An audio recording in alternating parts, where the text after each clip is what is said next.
유튜브 레볼루션 로버트 킨슬. 이 책을 알게 된 거는 라디오에서 제가 미국의 어느 할머니 유튜버의 사례를 듣고 알게 됐는데요. 얘기 듣다 보니까 너무 재밌더라고요. 그래서 한 일주일 넘게 걸려서 읽은 책이고요. 되게 두껍기도 해요. 이게 한 350페이지 정도 되고, 또 번역서이다 보니까 읽기가 쉽지는 않았는데, 게다가 여기에 나오는 수많은 사례들이 전부 다 그 미국 유튜버들에 대한 얘기라서 조금 읽기 어려울 수도 있어요. 제가 이 책을 처음 집어들었을 때는 유명한 유튜브 사례집 정도로 추측을 했었는데, 읽다 보니까 생각보다 깊이가 있더라고요. 읽다 보면은 이게 사회문화에 대한 책인가 인문학 책인가 하는 생각도 들게 되고, 또 인종과 지역, 성별, 소수자들, 그리고 소외된 사람들의 이야기가 좀 많이 나와서 되게 좀 인상 깊게 읽었고요. 이 책의 저자인 로버트 키슬은 유튜브 경영진이에요. 그래서 제가 처음에 읽을 때 약간 그 세일즈 느낌이 나겠다 싶은 생각이 있었는데, 뭐 아예 없지는 않지만 그렇다고 뭐 객관성을 크게 해칠 정도의 뭐 그런 광고성인 뭐 그런 내용은 없더라고요. 그래서 되게 재밌게 읽었어요, 저는.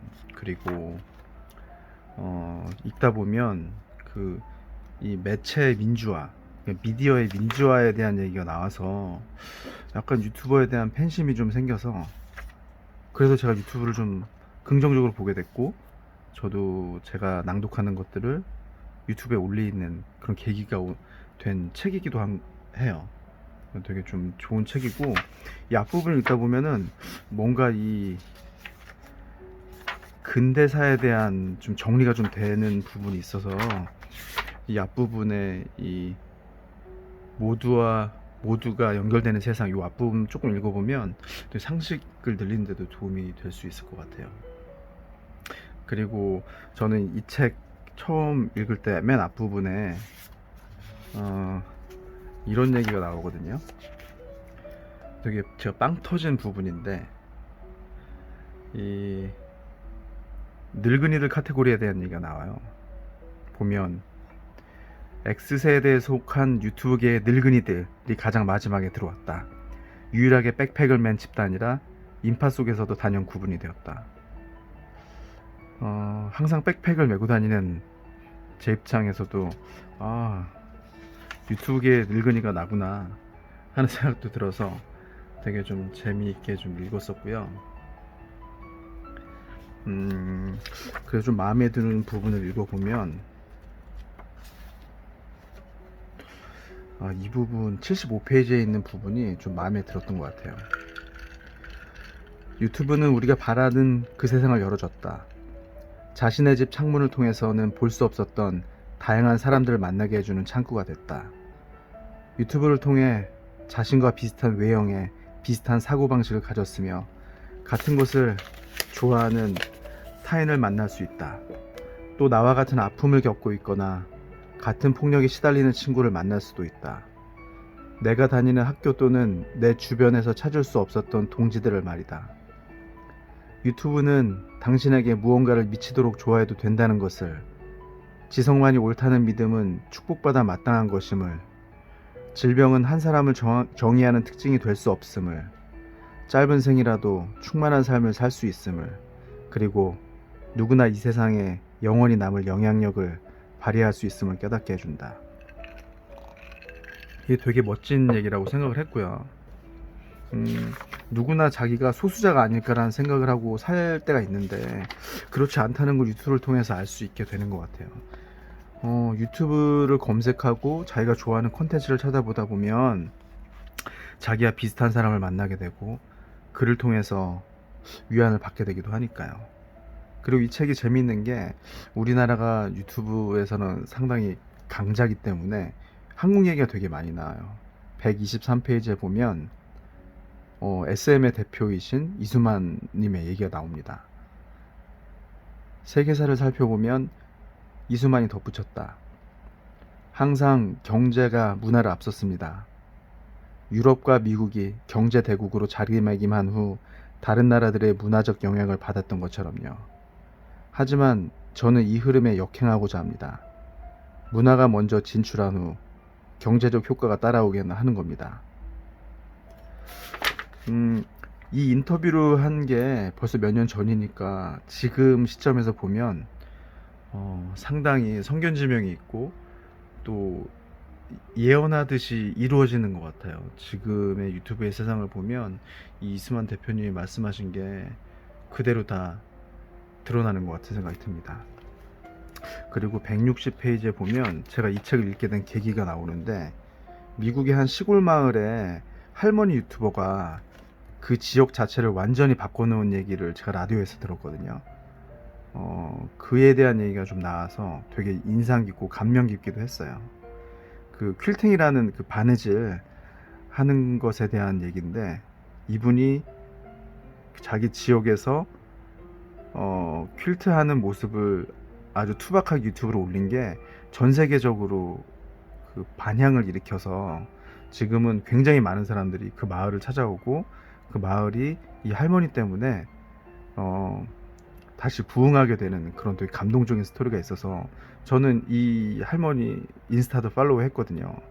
보다 보니까 되게 재밌더라고요. 이 부분을 읽어보면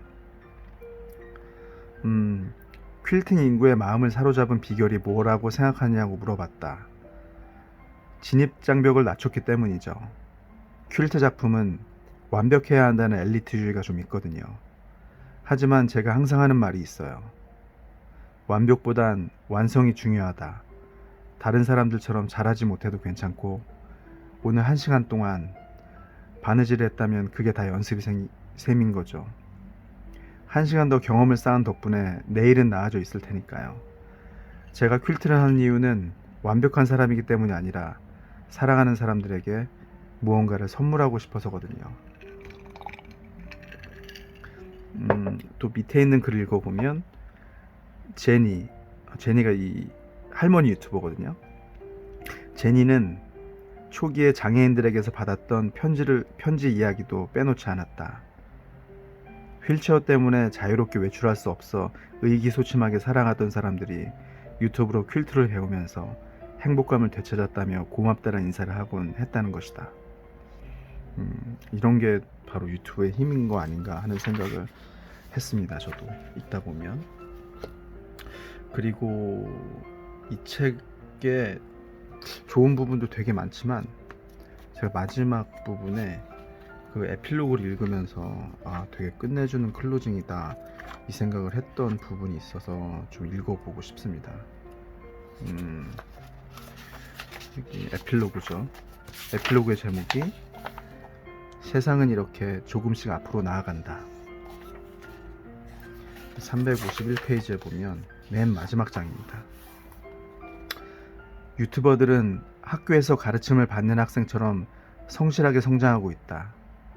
이들은 국가 간의 경계를 넘어 인간관계를 확장하며 성공적인 기업인이 될 다음 세대를 위해 기틀을 다지고, 명성보다 진정성에 더욱 가치를 두며 새로운 세대가 뉴스와 정치에 관심을 갖게 하고, 마음의 울림을 전해주는 광고를 만들고, 뮤지션을 희망하는 사람들에게 정상까지 오르는 새로운 경로를 제공하며 온라인 영상 콘텐츠 제작을 세계에서 가장 빠르게 성장하는 산업 중 하나로 탈바꿈시켰다. 그리고 자신이 속한 사회를 넘어 전 세계적으로 제 목소리를 내지 못하는 그룹의 권리와 힘을 전해주고 있다. 세상은 이렇게 조금씩 앞으로 나아간다. 그것이 바로 유튜브 레볼루션이다. 되게 마음에 드는 클로징이고요. 그리고 이 책을 다 읽어가면서 마음속에 남은 키워드는 이 진정성인 것 같아요.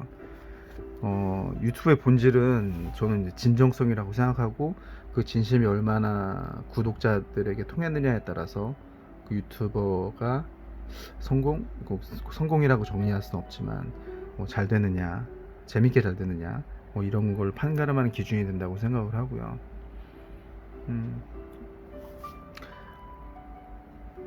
그래서 이 책의 또 다른 매력은 굉장히 많은 유튜버들을 소개하고 있어서 그분들의 영상을 찾아보면서 책을 읽으면 훨씬 더 재밌어요.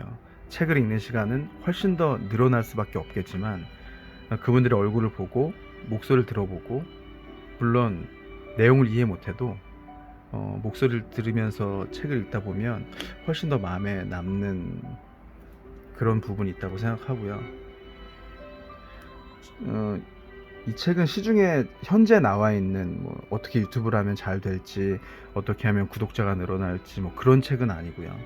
그런 의미에서 실용서는 아닌 것 같아요. 그래서 뭐 유튜브를 어떻게 해야 한다, 뭐 어떻게 해야 되지라고 생각하고 이 책을 찾는다면은 좀 거리가 좀 있는 책이고요. 그래도 이 시대를 관통하는 플랫폼으로서의 유튜브가 그 유튜브의 역사와 기본 정신을 좀 배울 수 있는 것 같아요.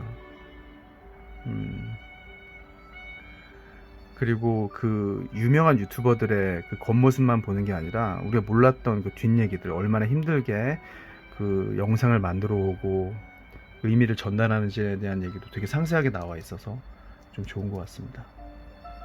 어쨌든 지금 우리는 그 인터넷과 유튜브 세상에서 살아야 하니까 책을 읽으면서 마지막으로 또 느낀 점을 얘기해 보자면, 영어와 영상이 없이는 못 사는 세상이 됐구나, 그런 생각을 해보게 된 책입니다. 이게 사람에 따라서는 좀 읽기 굉장히 어려울 수도 있는데, 어렵다기보다는 지루할 수도 있는데, 그래도 영상의 세대를 살아가는 사람으로서 좀 중간중간 좀 요약본이라도 읽어보면 굉장히 좋을 것 같아요. 우리나라 얘기도 많이 나오니까요. 유튜브 레볼루션.